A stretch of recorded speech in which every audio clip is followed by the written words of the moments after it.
Hey, this is Ron. Welcome to my shop. Again, been out of town for a week or so. So it's good to be back in the shop, and I'm glad you're here too. So today I have a piece of spalted wood, and I think it's going to be pretty nice. It's 7.5 by 3 inches. It's about the last of my stock. But I learned a lesson right away. I drilled a hole to put it on the worm screw, and it didn't fit tight enough for me, so I'm going to put it on a faceplate instead, and then we'll get started turning. So stay with me, let's have some fun. Okay, so I'm going to take this coupling off, and I got my wood mounted on my faceplate. Put it on. I know it's kind of overkill on this large faceplate, but more the better, huh? I know it ain't coming off of this one. And I learned a little trick. I've had this lathe for probably going on 4 years now, and I've never rotated the head. And so I tried it yesterday making a bowl. I didn't put it on video, but I just cocked it 1/4 of a turn, and that way I could stand over here. And man, talking about make a big difference in comfort. So I'm gonna do that again today when I flip this around. So I'm gonna shape this, I don't know, figure it out, but put a mortise here, flip it around, put it back on this big chuck, and then cock the head so I can get on it. So it's gonna be fun. Let me get my face shield and my blower set up, and we'll get started. And big face plate or no, I'm still gonna pull the tailstock up, keep it between centers until I get a lot of this mass out of the way. It's safer that way. I mean, I've seen it done both ways, but this is not in my way right now, so I'll take care of most of the shaping, and then I'll pull it back out of the way and cut my mortise. So let me sharpen my tools. Okay, so I decided to use my smaller jaws chuck. So I'm going to cut the mortise out right here, and then the foot's going to be right here. And then I'm just going to take an angle up. So the cup's going to sit like this. And I don't know, I like that shape. I'm not going to put any curves or nothing. It's going to be pretty straightforward. And so I'm just going to start eating this away and get the angle that I want. And then I'll cut the mortise and finish up the foot, flip it around. So let's go.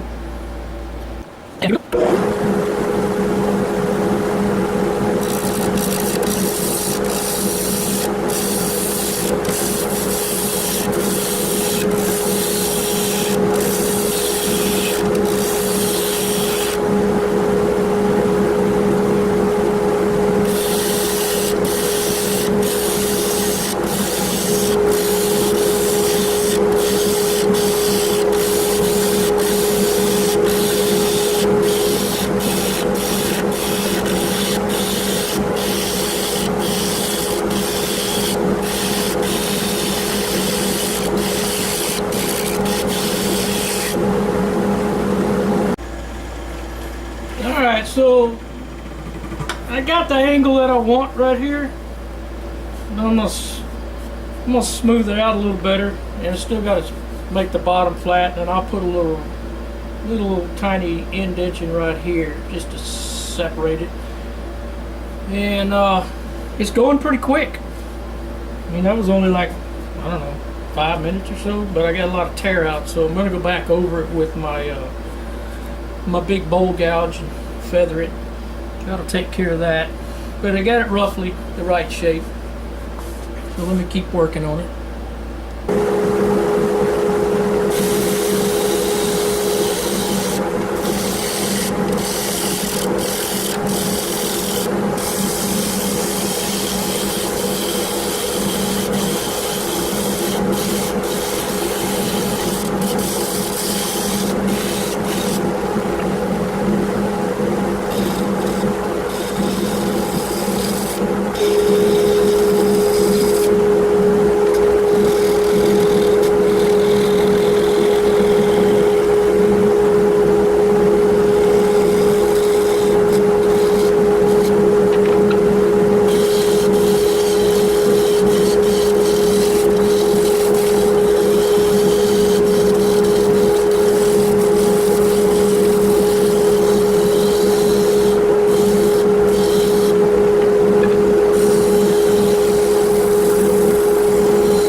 got it the shape I want it. And I got some 80 grit. And I'm going to work on some of these little, I got the tear outs down to a minimum. I think a little sanding and that'll go away. Got some here. But look at that spalting. That is gorgeous. I love it. I really do. But I ain't gonna bore you with sanding. I'm gonna start with 80 and then go to like 150 and then 240 and then 320 and then 400 and then maybe some steel wool. And then we'll talk about finishing.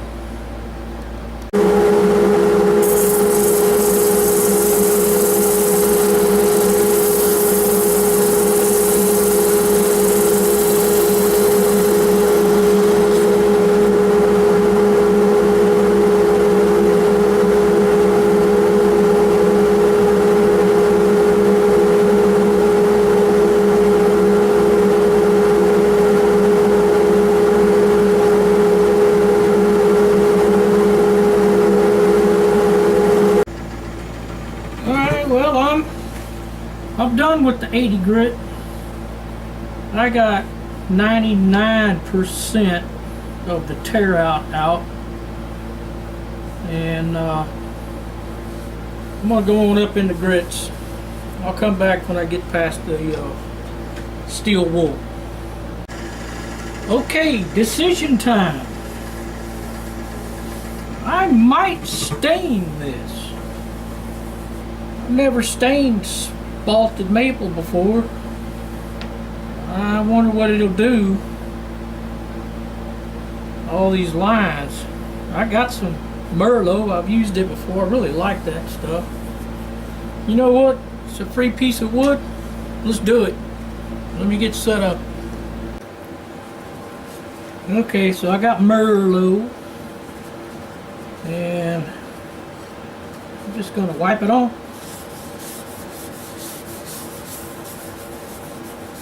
I like it. Doesn't look like it's messing with the spalt lines at all. And it is giving it a unique color that,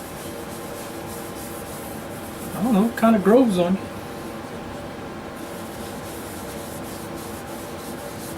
It says to let it penetrate for 2 or 3 minutes.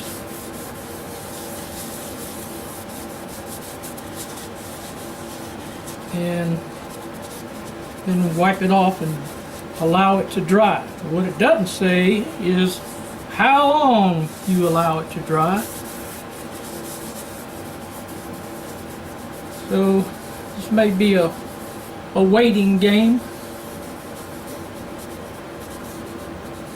And I can see a few of those little tear outs.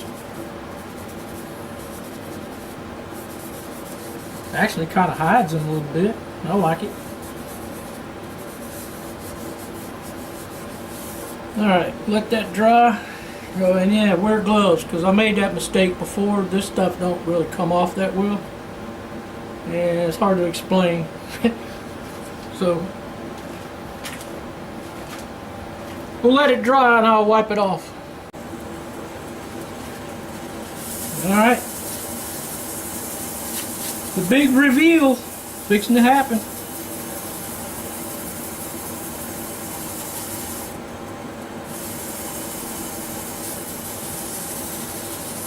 Now I've used Yorkshire grit after I've stained something and it does make it lighter because it pulls some of the stain out. But I don't think I waited long enough. So I'm going to wait a long time before I do any other finishing on this. Let that stain completely dry. Let's see what it looks like. We'll zoom it in. Nice. I like it. I like it a lot. Okay, let's let it dry and figure out what kind of next step is as far as finishing the bottom so I can flip it around. Okay, it's dry. It ain't coming off on me. So don't mind if it gets a little lighter, so I'm going to hit it with some Yorkshire grit to give it that even better finish.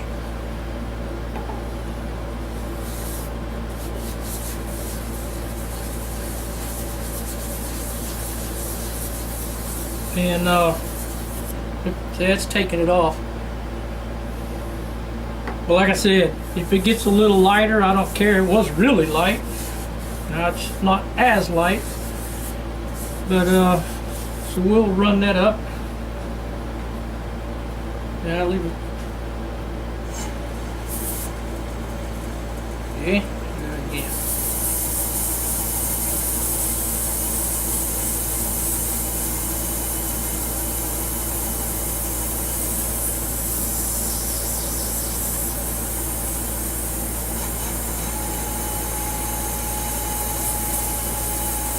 Man, that's smooth. It ain't hardly making any noise at all.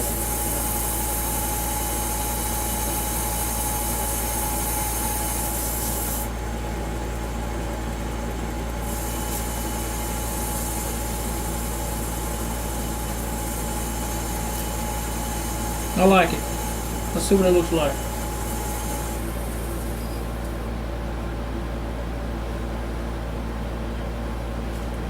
Didn't hurt a thing. I still like it. Cool. Now I can finish it. Just figure out what to finish it with. You know, I hadn't even put finish on it yet, and I don't know if y'all can see, but it's got such a smooth finish on it. It's already got a little bit of sheen, so I'm just going to put the OB Shine Juice on it, and I think it's going to look great. Turn this down so I don't get splashed.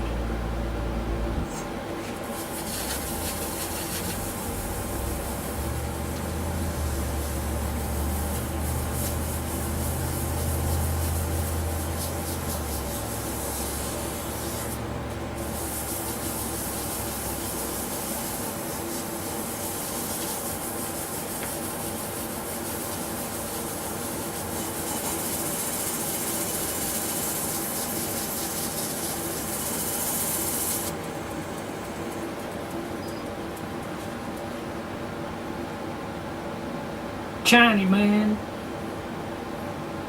I'm gonna go with another coat a little later, but right now that looks pretty good. I'm almost ready to flip it around. Okay, I got it flipped around in the chuck. Now I'm just gonna take that faceplate off.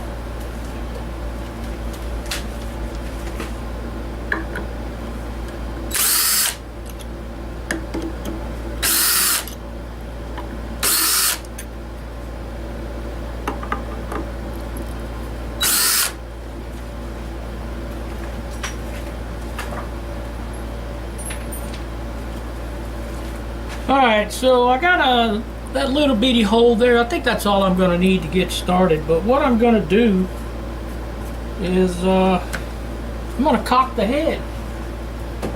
It made it so much easier. We got this bar, and there's a screw, well actually a big bar to tighten it with. So you loosen that up.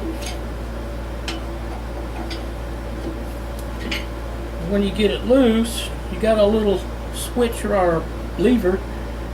Pull that lever and then you can feel it click into the next spot. And you tighten it back up.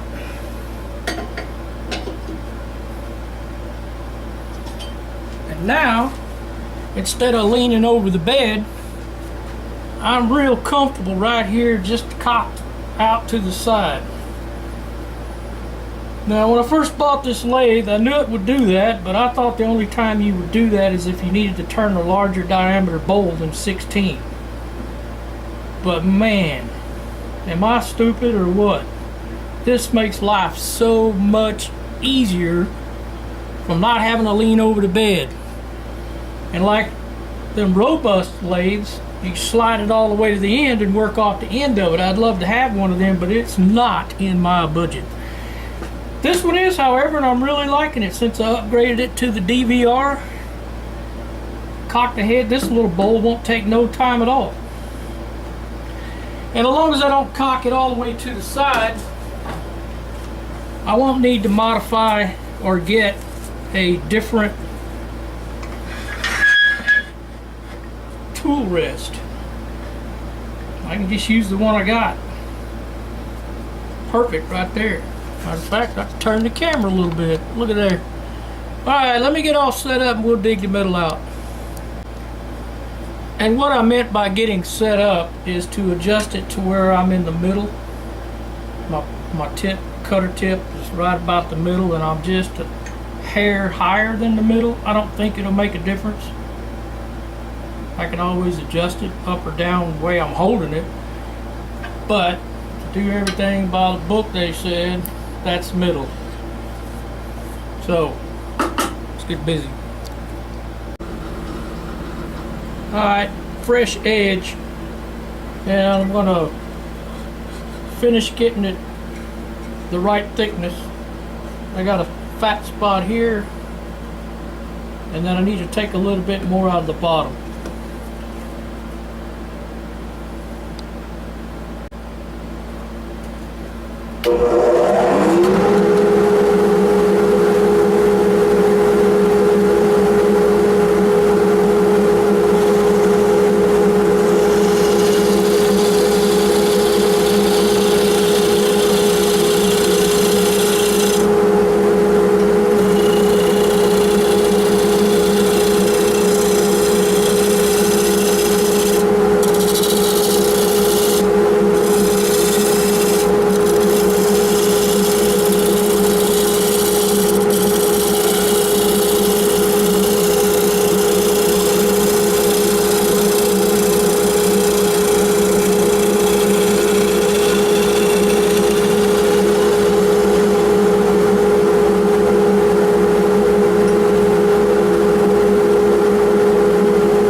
Okay, this is pretty doggone smooth. And now I think it's time to sand. So I'll be back after I sand. I'm going to do the same things I did to the other side. We'll sand it to 400, stain it, wipe it off, Yorkshire grit it, OB shine.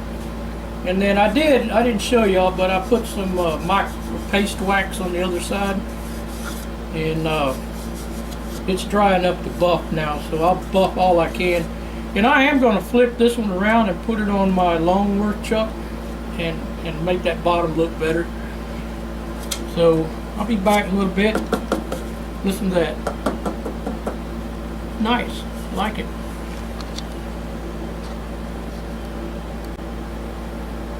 Alright, I got the stain on it and it is beautiful.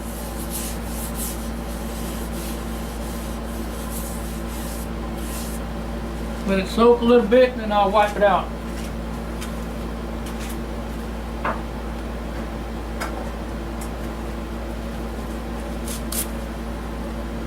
Take a look at that.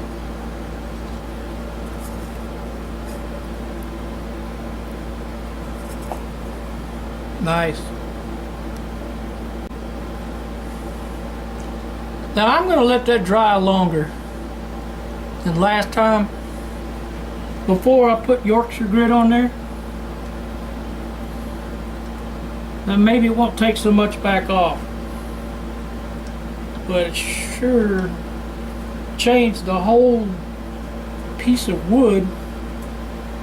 I don't know. Y'all may not like it because it's dark, but I think it's different. I'm having fun. Heck, that's what it's all about, huh? Having fun.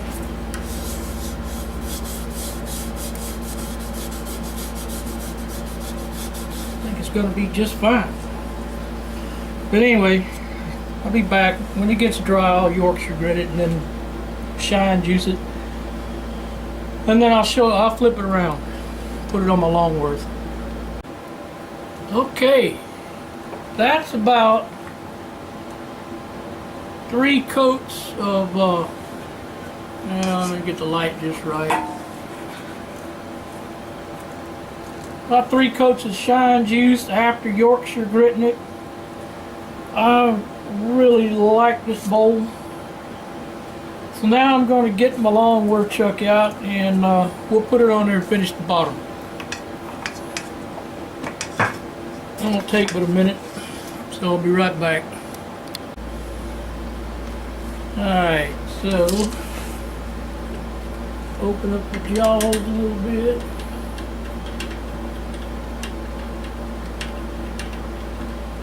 By a lot. There we go.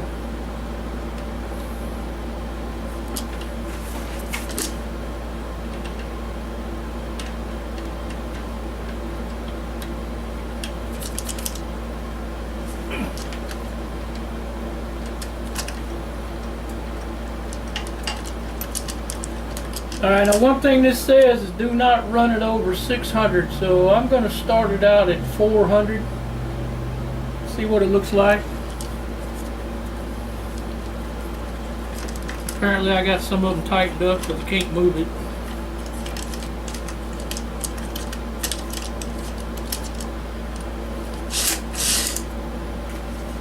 Oh, here it is. Man. Alright, remember I told you I cocked the head to make this other... Well, I made a platter, not a bowl. But anyway, here's the platter. And it's out of Spanish cedar. And I haven't finished the bottom yet. I'm going to put it on my Longworth chuck to finish the bottom. But it's pretty thin. And it's stable.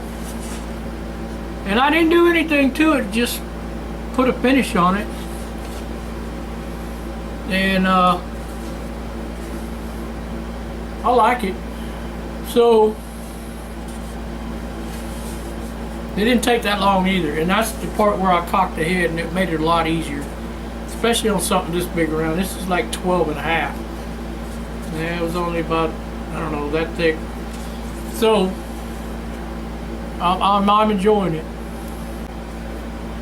Okay, so apparently camera batteries don't last forever and the memory card fills up. So you missed some stuff.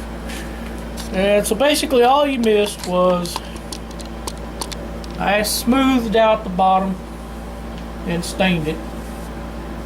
And now I'm basically kind of done with it. But at least I'll show you how to take it off the Longworth. You just start loosening them up. And I always try to keep one hand on the bowl, because when it gets super loose, you don't want it falling off and ruining all your work.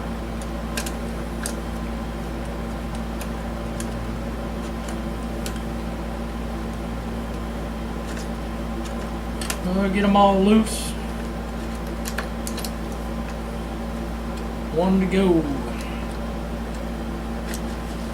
Spread it out.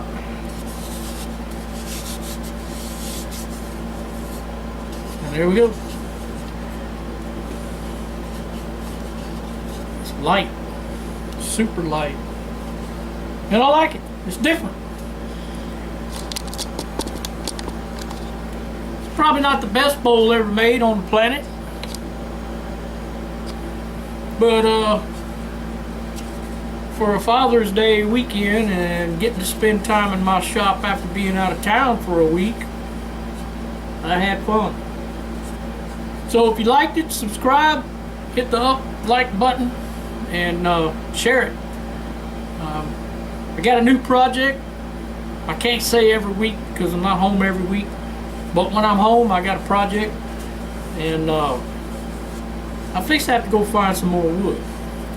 So y'all have a good day, and I'll check back with you later.